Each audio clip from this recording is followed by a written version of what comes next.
Listen to this podcast now on the Red Apple Podcast Network. The Leadership Thread with Dr. Peggy Polonis. I'm Dr. Peggy Polonis. Join me on each episode where I unravel the story that shaped leaders, tracing the thread that led them where they are today. Because leadership isn't born in adulthood. And thank you once again for joining us on the Leadership Thread, education, ethics, and sustainability. Download all of Red Apple Media's podcasts right now through your favorite podcast platform. We have been told now many times that the President of the United States is about to release information about UFOs, UAPs, flying saucers, the whole shebang. Mr. President, I have two questions for you. First, on the topic of space, do you have an update on the UFO files and what might be, when we're going to be seeing those? Well, I think we're going to be releasing as much as we can in the near future. As much as we can. For some reason, and I guess it's just a reason that's been in the minds of people for a long time, and that is such, they want to find out about the UFOs and anything having to do with UFO or related material, and we're going to be releasing a lot of things from that we have, and I think some of it's going to be very interesting to people. I've interviewed people, my first term primarily, but I interviewed some pilots, very solid people, and they said they saw things that you wouldn't believe, so you're going to be reading about it. The pilots he interviewed were the pilots who saw tic-tac shaped airplanes, spaceships, whatever they were, off the coast of California, moved in ways that were not possible for the vehicles that we know about, the airplanes that we know about, helicopters. These were moving in ways that made no sense to professional pilots, to military pilots. Those are the people he interviewed. And he's saying there might be something, might be interesting, I don't know. Either he's underselling it because it's huge, or he's lowering expectations because he knows it's not a big deal. And he knows there are other explanations. They could be military experimental craft. We don't know. But my frustration, and I think it's fair to say, well, it's more than fair to say, it's a fact, that this has gone on a long time. Hello, Mr. Kenneth Arnold? That's right. This is Long John. I'm very happy to have this opportunity of talking with you. I'm sorry, though, that you weren't able to join us on the program. But I was wondering, did you hear any of the program that we had on last night in reference to the Armstrong Circle Theater program? I did, Long John. And in fact, I stayed up the entire night to hear the entire program.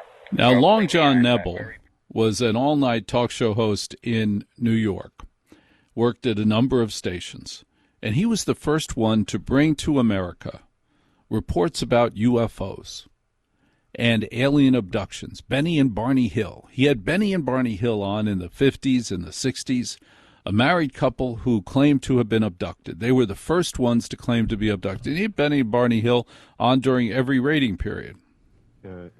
What I wanted to get in here, as a matter of fact, I hear the resonant voice of Jules coming in.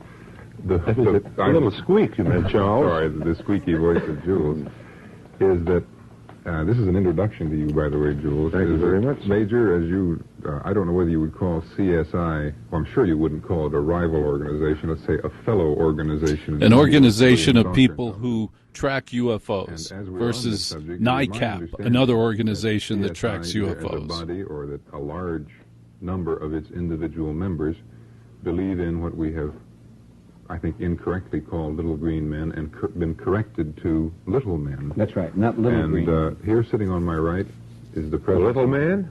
Is a little man. Oh, Jules St. Germain, who I don't. Are you as a representative of CSI tonight, Jules, or just as Jules, member of CSI? Individually, as a 230-pound little man. He's tightly packed. Jules, I wonder if you could recap briefly. Now listen to this. This is 1958. For the first time, the statement that you made a couple of weeks ago on this program about the opinions of two of the gentlemen who head the research department of CSI. I think that's Mr. Ted Blocher and Mr. Lex Mebane.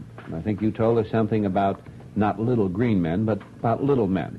Well, I hate to quote someone else.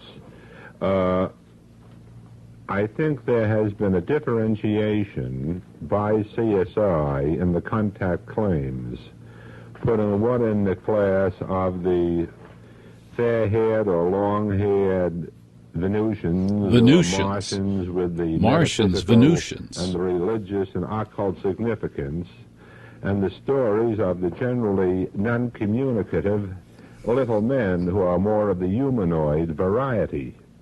And although I don't think that either class is endorsed, I think it is the position of CSI, generally speaking, or possibly the majority of the members, my phraseology may be poor, that of the two classes, there is more likelihood of truth in those stories which embrace the humanoid group which we call the little men.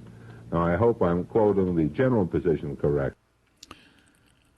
And this conversation has gone around and around and around and around since 1958 or before, without one little green man, Venusian. The Venusians, by the way, were silver and glowed, and their hair was blonde and silver and glowed.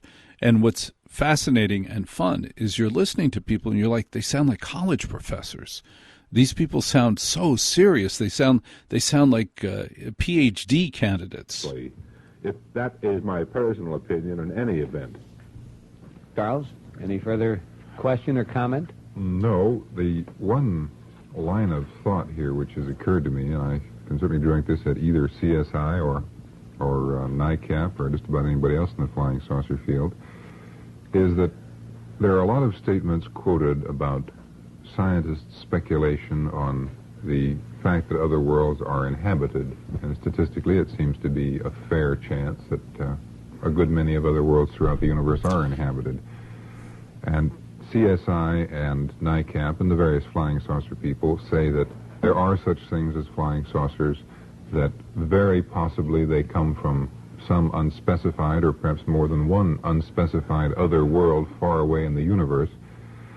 And also there are statements about top-secret documents which may or may not exist. We don't know. We don't know. There may be top-secret documents. We don't know. There must be other worlds mathematically that have people, that have humans, that have life forms that can create flying saucers. I could take that conversation out and put it on the radio right now, on my show, dozens of other shows, and it would fit right in. This has been the same conversation for 70 years. It is time for it either to stop or for us to get facts. We have been denied facts. Anytime there has been something in the sky that you and I, as logical, brilliant, in your case, brilliant people, that you'd have to go, we can't make that. Our airplanes can't fly around like that. We didn't do that. Who did that? And the answer is always, we don't know. Weather balloons, experiments, we don't know. The Marine Toys for Tots foster care program is bringing hope to children who need it most. Every 2 minutes, a child enters foster care, often with only a small bag of belongings. More than 400,000 children face trauma and uncertainty, many before age 8. This May, during Foster Care Awareness Month, Toys for Tots is creating Room for Joy. In 2025, nearly 375,000 children received comfort through toys, books, and essentials, reminding them they are not alone. Donate now and change a child's life.